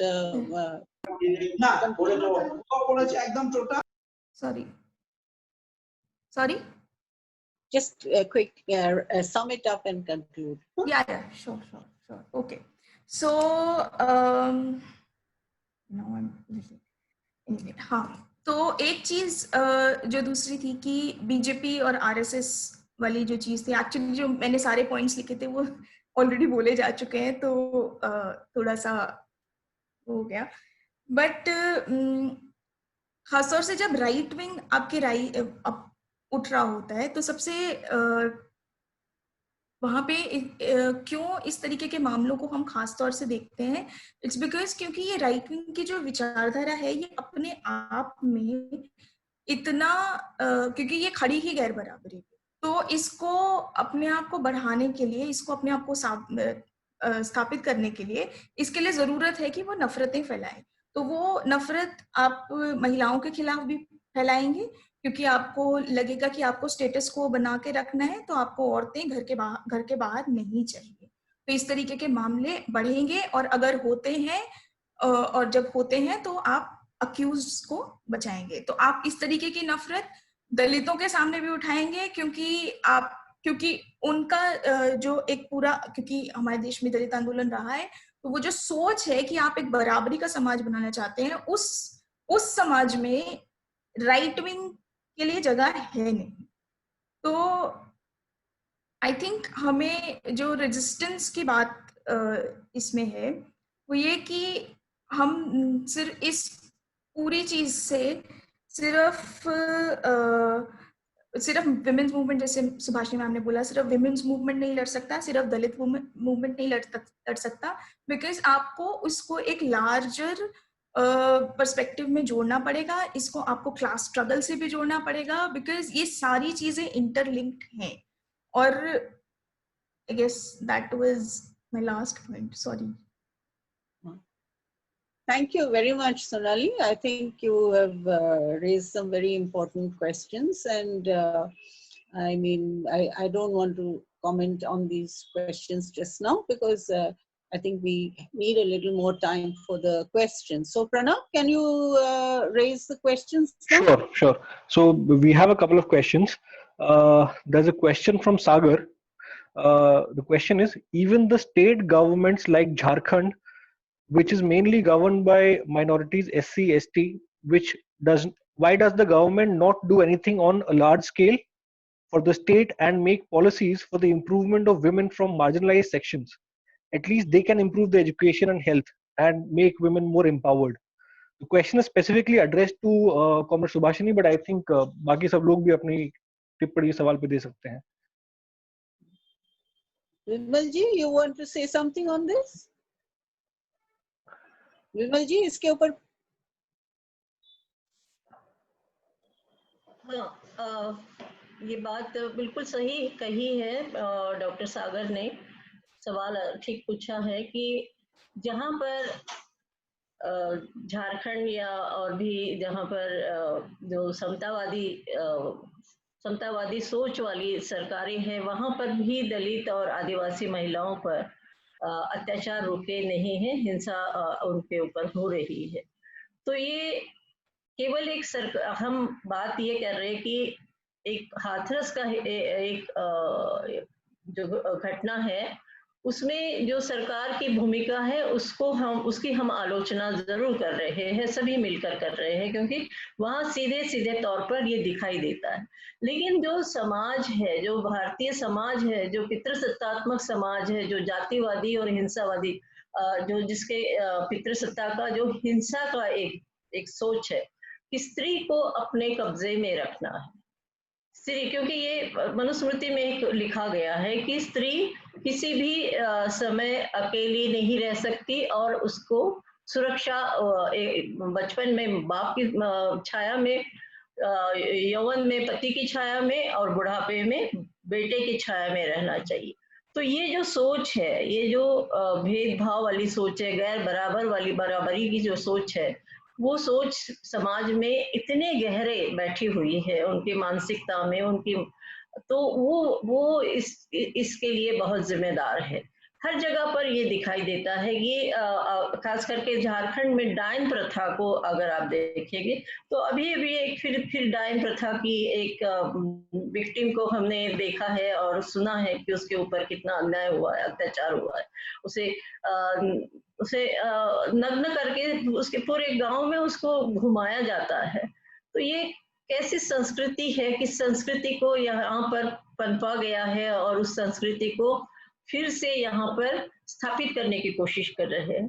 तो सरकारों की ये जिम्मेदारी है, चाहे कोई भी सरकार है, कोई भी राज्य है, कि इस तरह की जो घिनौनी जो परंपराएं हैं, जो कि घृणित परंपराएं हैं, जो स्त्री के ऊपर ही हिंसा करने वाली जो परंपराएं है, उसे समूल नष्ट करे। और उसके लिए जो प्रावधान है, संवैधानिक प्रावधान है, जो कानून है, उसे कड़ाई से लागू करे। और कुछ लोगों को तो कम से कम उस सजा मिले ताकि लोगों में एक दहशत रहे। वो नहीं हो रहा है। इस वजह से जो समाज है, जो खास करके जो हाशिए का समाज है या जो सवर्ण समाज है, ये हमेशा स्त्री को अपने अपना एक विक्टिम बनाता है, उसे सॉफ्ट टारगेट बनाकर उसकी सारे हकूकों को छीन लेता है। तो ये वही यही बात है कि चाहे सरकार कोई भी हो, लेकिन स्त्री के ऊपर होने वाला अत्याचार नहीं रुक रहा है। Subhashini, unmute yourself. Unmute yourself. As far as the Jharkhand government is concerned, I think that we should be a little, little bit more understanding, because I think that government has only come in just 2 years back. And ever since the state was created, there's been a BJP government in Jharkhand, as far as I remember.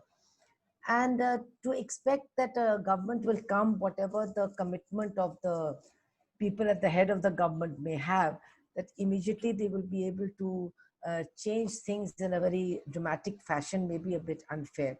Having said that, I would also like to say that when we talk about different governments, yes, I do make a difference between BJP-led governments and others. But basically, they're all working within the framework of an unequal society, and a society in which inequalities are growing. That is a capitalist society, and after we know the neoliberal reforms, of course, inequalities are growing, and many policies are being framed so that inequalities actually continue to grow exponentially. So that is the framework within which state governments have to work. They don't have the complete freedom to change laws in the way they would want to change policies in the way they would want to. Now something like the new education policy is coming. And in fact, the state government's rights are going to be encroached on almost completely in the field of education once that starts being implemented. So we should also think about the attacks on the federal nature of our constitution that are taking place, that more and more the capacities of state governments to address the needs of people and address the needs of women, address the needs of the most exploited, are actually being taken away from them by the encroachment, steady encroachment that the central government is resorting to on the states' rights. We know recently the states have been actually bankrupted during this corona crisis. They have been not given any financial assistance to deal with this epidemic. And additionally, the money that is owed to them by the central government is not being paid to them. So actually they are being squeezed on every which side, but still we do have expectations from some of these governments, and maybe we should try to bring about some more pressure on them to fulfill those expectations. But we should also see the very, very difficult conditions under which those governments, especially which do not belong to the ruling party at the center, the difficulties that they are facing and the ways in which they are being made completely impotent as far as dealing with the problems of the people of that state are concerned. Having said that, I would like to say that I know a lot of people may object to what I'm saying, but the state of Kerala at least has taken huge steps in the field of universalization of education in the true sense, even during this pandemic. Rajni, Yeah. okay, we'll come back to you on this. Yeah, Huh? no, we don't have to go further. I'm saying that Okay. is possible, but if there is a great commitment to do this, but the central government's policies are making this more and more difficult. Yeah. We should appreciate that also. Okay, Pranav, back to you. Yeah. So there are a couple of similar questions. I'll just club them together. So there's a question from Saqib. What is the road ahead? And it's an open question for the three speakers. What is the road ahead for women's movement in the current scenario? And what efforts are missing in charting a pan-India women's movement by progressive forces? Sonali, you want to start with this? You have Huh? to unmute. You have to Yeah, yeah. It's a big question. I was thinking Comrade Subhashini would be better. Keep it all very But short. yeah. I don't mind, but you speak. So I think the road ahead for any movement, any resistance at the moment would be to actually bring in all the other resistance together. You have to bridge the Dalit movement with the women's movement, with the class movement, because all, like I said, all these are interrelated. You are not exploited only in on the basis of your gender. You are exploited on the basis of your gender, on your caste, and you're exploited because of your class also. So you have to bring it in, and yeah, that's I think that's the only thing Subhashini? Yeah, I would like to say that on the one hand, there's also a complete, I don't know what to say, it's not a refusal, but there's a reluctance to actually see what movements are doing. Everybody starts off with, oh, nobody's doing anything. That's not true. If nobody was doing anything, none of these questions would be live questions today. In spite of the tremendous and horrendous restrictions that have been placed on us by this pandemic, and not by I'm not talking about the government restrictions, because many of us are actually trying to sort of confront those, but the pandemic itself, despite that, the kind of outrage that there has been all over the country, so many demonstrations, so many people coming on the streets, they've been arrested. Even in Gujarat, people have been arrested, students have been arrested, women have been arrested for protesting about the Hathras incident. So it is not as if there is no protest. There is protest. It is nationwide protest, and more issues are being addressed across the country by different groups of people. But as we've all been saying, there has to be an honest attempt to bring movements together. This constant carping and constant trying to say, doubting the sincerity or whatever, to whatever extent that people have to, can come together, they must come together, because the government is not going to spare anybody. Look at the Bhima Koregaon case. Look at what they're doing with the cases in Delhi.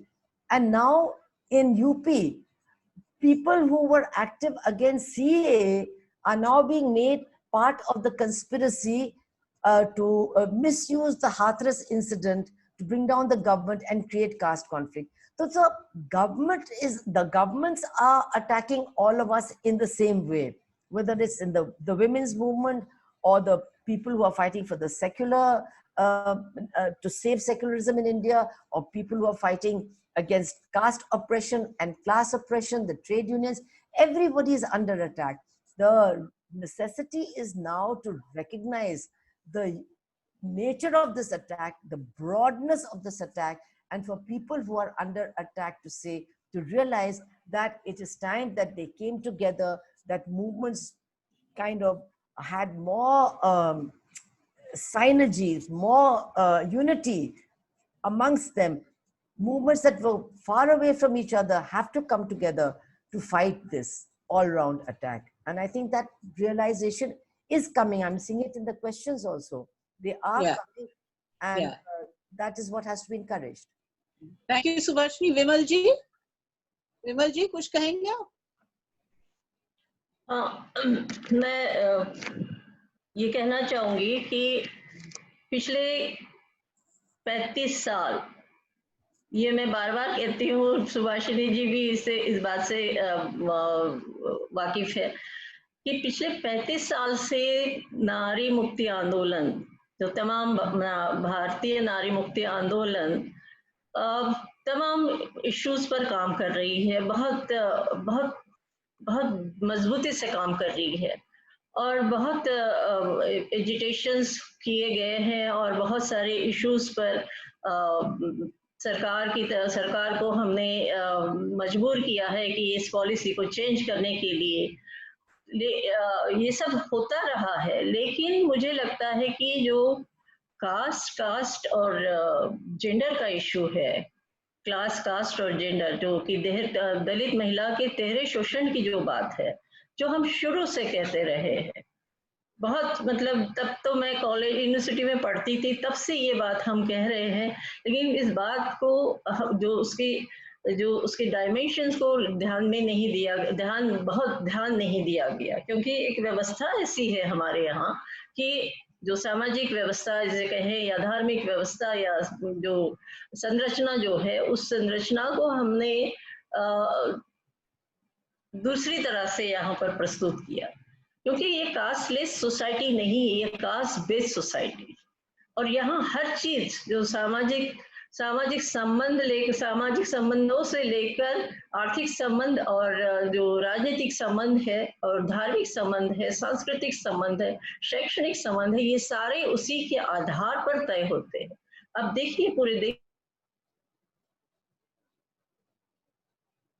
I think we've just lost Vimal ji.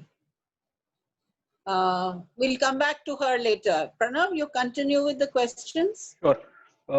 So there are two questions. The first question is, what are the... अच्छा, she's back. जो तीव्र शोषण को झेलने वाली जो महिलाएं हैं, वो उनको सबसे ज्यादा हमें केंद्र में रखकर उन पर हमें फोकस करना होगा। हमारी पूरी भारतीय नारी मुक्ति आंदोलन को ये फोकस करना होगा और उससे जो एक बहुत अच्छा एक माहौल बनेगा और एक साझा प्रयास होगा, उससे शायद इन सरकारों को या इस व्यवस्था को थोड़ा सा धक्का भी लगेगा और थोड़ा डर भी लगेगा कि एक आधी दुनिया इसकी बात कर रही है, वो हम नहीं देख पा रहे कि आधी दुनिया इस पर चिंतित है और गंभीरता से इसको देख पा रही है। तो ये होने की जरूरत है और ये इससे आगे हमें और मौका नहीं मिलेगा। ये सही मौका है, यहाँ पर हमने इस मौके को अगर हमने खो दिया तो वो जो जिसका डर आज हमारे सबके मन में है, भीमा कोरेगांव को हमने देखा है, तमाम ऐसे घटनाएं देखी है कि जहां पर हमारी अभिव्यक्ति की स्वतंत्रता को छीना जा रहा है, हमारी स्वतंत्रता छीनी जा रही है, हमारी समता की, हमारी बराबरी की बात कोई नहीं मान रहा है और हिंसा दिनों दिन बढ़ रही है। क्यों मुस्लिम समुदाय को पहले टारगेट किया गया, अब दलित महिलाओं को टारगेट किया जा रहा है, कल और किसकी बारी होगी?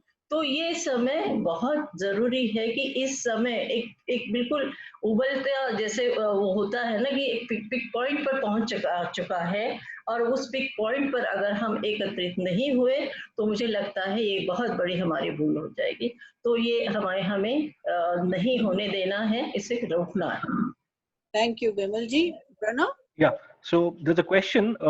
What are the possibilities of uniting Dalit and class movements in India? And there's a related question. How are left women activists and progressive movements addressing the questions of intersectionality in terms of caste, religion, and sexuality? Left. Is a question directed at the left? I mean, I think it's an open question. Especially. So let Subhashini. See, I think that question is not so relevant now, the second one, because these intersections, it's not that it's something that is being accepted today. I remember, Indrani, you also remember when EDWA was formed in 1981, we addressed this question then, and when we talked about the oppression, threefold oppression of woman, woman as worker, woman as woman, and woman as citizen. So under that whole section of woman as citizen, obviously Dalit women, we recognize that their oppression was actually the worst of all gender oppression in India. So that was something that was recognized way back then. It's not something that is new. And what in our way, I will not say that everything that could be done has been done, but that has always been part of our movements and our campaigns. The question is of actually bringing more and more disparate groups together. That is where sometimes the problem is, and that continuous efforts have to be made towards that. Unless that realization is there all around that this has to happen, it's difficult, but the effort has to continuously be made. Sonali, you want to say something? I think एक जो point है वो बहुत होना चाहिए कि there has to be, जो कि हम लोग बहुत ट्राई भी करते हैं और लगातार हो भी रहा है, कि जो एजुकेशन है, political education, not the formal education, कि एक महिला को पहले ये एहसास दिलाना कि उसका लेबर, हालांकि ये बहुत एकेडमिक बहस हो जाती है, लेकिन उसका लेबर जो है उसको किस तरीके से एक्सप्लॉइट किया जा रहा है, उस लेवल की एजुकेशन सिंपलेस्ट वे में दे पाना और उनको ये रियलाइज कराना कि वो अपने, क्योंकि अगर आप कोई फैक्ट्री में भी काम करने जा रहे हैं तो सेम काम के लिए आदमी और औरत को अलग पैसा दिया जाता है, आदमी को ज्यादा पैसा दिया जाता है, तो आपको उसको ये भी एहसास दिलाना पड़ेगा, और ये हालांकि बड़ी प्रीची सी चीज हो जाती है, दिलाना पड़ेगा, but you have to make the connect somewhere कि आप का घर में जो शोषण हो रहा है वो भी है, लेकिन आपका जो बाहर आपके labour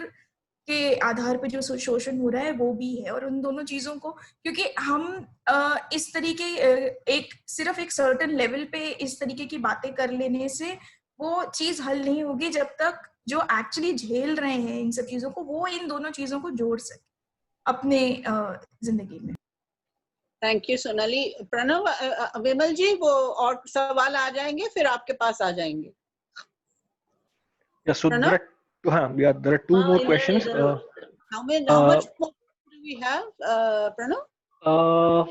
A couple of minutes more. I think let's just take the last set of questions. Yes. So there's a question: how to strengthen the movement and resistance against casteism and patriarchy in our society? And then there's a related question: can we expect to see such development among women's organizations to bring forth resistance as a countrywide response to the Hathras incident? Are there any such hopes? I think we've responded to that already. Yeah. No, So, Vimal ji? if Vimal ma'am want to respond, yeah. हाँ, मुझे लगता है ये सवाल बहुत important है और इस समय एक बहुत अच्छी बात हो रही है जिसको बहुत सकारात्मक दृष्टि से देखना चाहिए और एक हौसला हमें मिल रहा है कि पूरे देश में जैसे निर्भया के ऊपर हुए अत्याचार की और उसे न्याय दिलाने के लिए पूरा भारत देश की महिलाएं, लड़कियां, पुरुष, युवा सब इकट्ठे हुए थे और एकत्रित होकर लड़ाई लड़ी थी, वैसे ही आज दिखाई दे रहा है। तो मुझे लगता है इस बात पर गौर करते हुए हमें एक आशा बनती है कि यहाँ पर कुछ नए सोच के साथ हम एक नया साझा मंच, जिसे मैं बार बार कहती हूँ साझा मंच अभी नहीं है।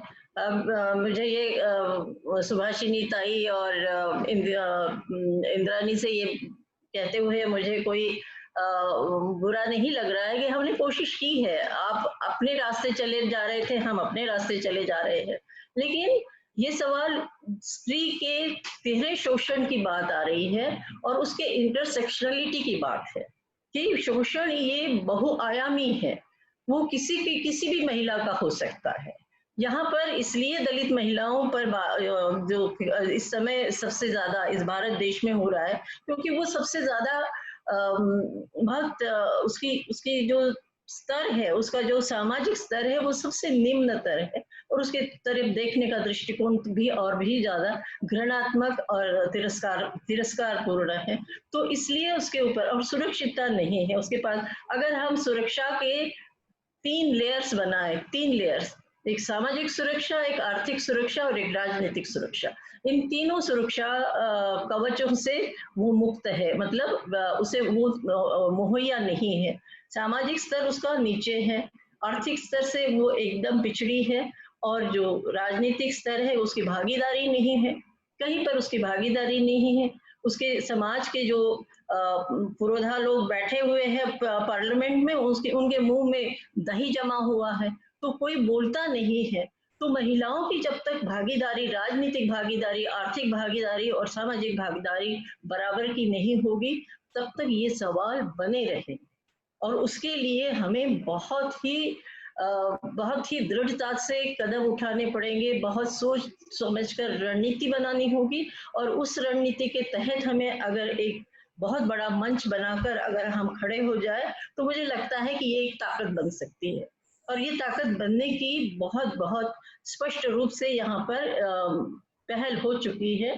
बस हमें आवाज देना है, उस आवाज को पहचानना है, और उस आवाज के अनुसार उसको और हमें और ज्यादा हमारे आंदोलन को और मजबूत बनाना है। मैं किसी एक आंदोलन की बात नहीं कर रही हूँ कि दलित मुक्ति, महिला मुक्ति आंदोलन या लेफ्ट का मुक्ति आंदोलन, ये सब नहीं कह रही हूँ। मैं संपूर्ण महिला वर्ग की बात कर रही हूँ। अगर ये दलित और आदिवासी और पिछड़े समाज की महिलाओं पर ही अत्याचार नहीं हो रहे हैं, निर्भया पर अत्याचार हुआ है और तमाम होते रहे हैं, जिसको कि हाईलाइट में नहीं लाया जाता है। तो ये समय है कि अगर हम अगर उठे नहीं तो फिर कभी कुछ नहीं हो सकता। Thank you, Vimalji. Sudhashini, I think you can take the last word and we'll conclude this session with this. Pranav, no more questions. We'll conclude on this. Yes. So there's a general observation from Comrade Rajalakshmi.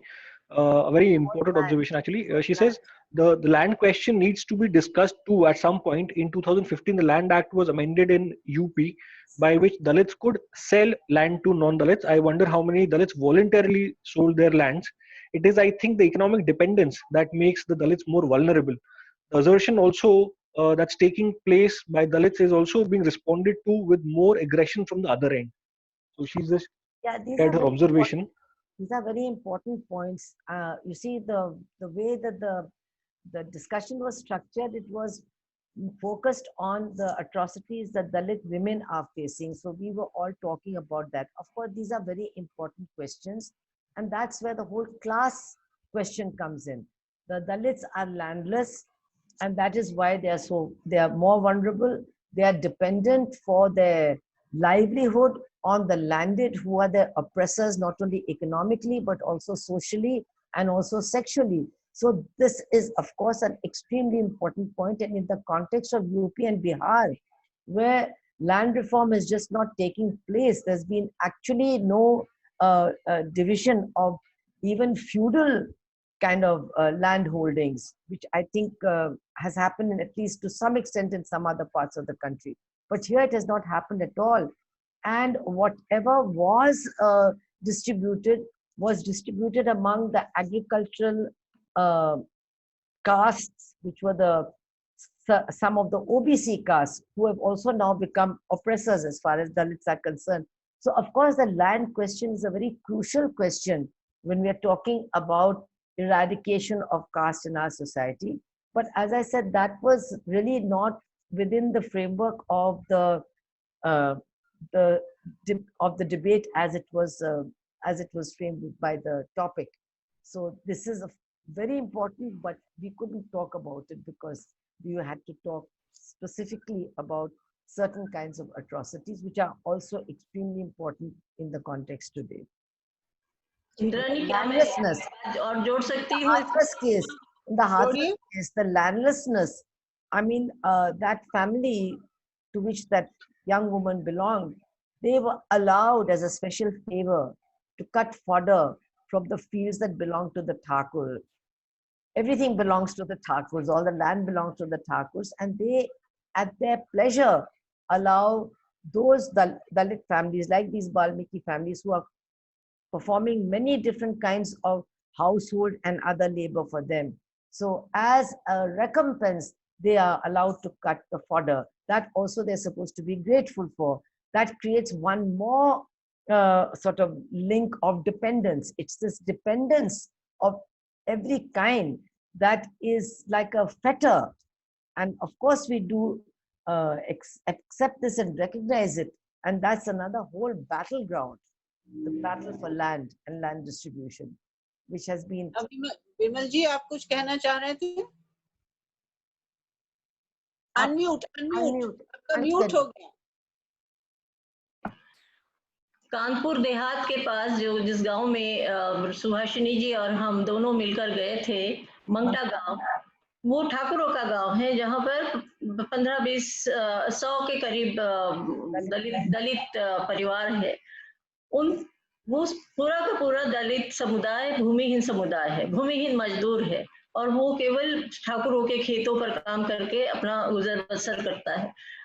उस पूरी परिवार पर, मतलब पूरी महिलाओं पर, वहां की परिवार की जितनी महिलाएं थी, सबके ऊपर ठाकुरों ने हथियारों से हमला किया था. हम लोग मिलने भी गए थे. उसमें से 28 महिलाओं के हाथ और पैर फ्रैक्चर थे, और एक 5 साल का बच्चा भी उसमें हाथ में उसका फ्रैक्चर था. तो कितनी निर्दयता से जो लोग उनके खेतों पर काम कर रहे हैं, उनके खेत जोत रहे हैं, अनाज उनके घर में ला रहे, दे रहे हैं उनको, ये आराम से ऐश कर रहे हैं, उनके ऊपर केवल इसलिए कि वो बुद्धिज्म का स्वीकार करने जा रहे थे.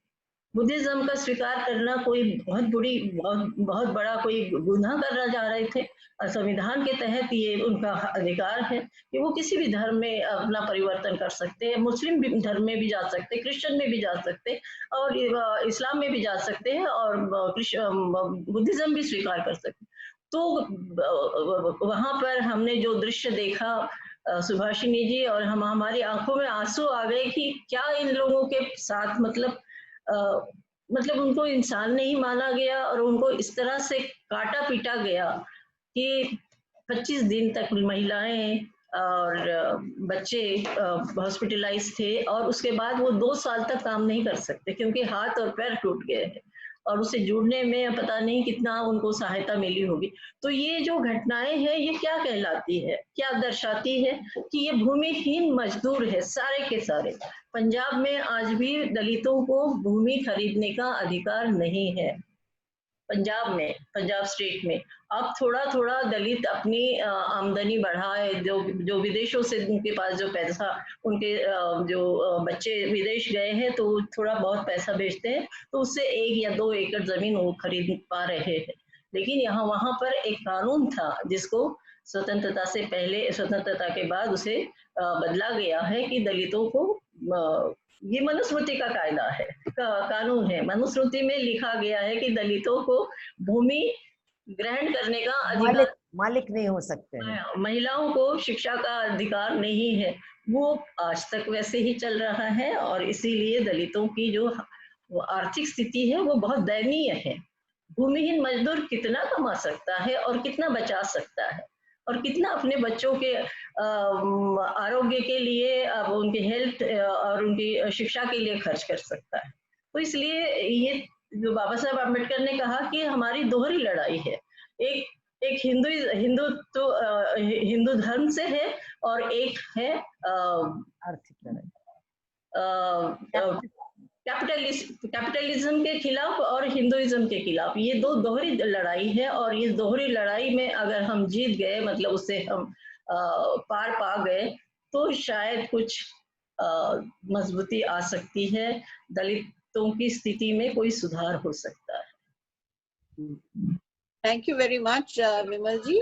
I think we are coming to the end of this very interesting session.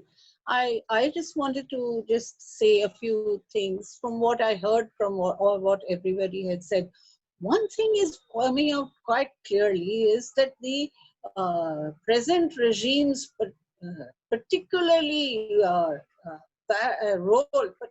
role in suppressing and attacking Dalits as well as other sections, and closing up the options for opportunities for registering protest. Also, despite that, there is a particular atmosphere which is evident from all our three speakers, that there is a moment at this point when there is a broader unity which is not only possible but is actually getting forged.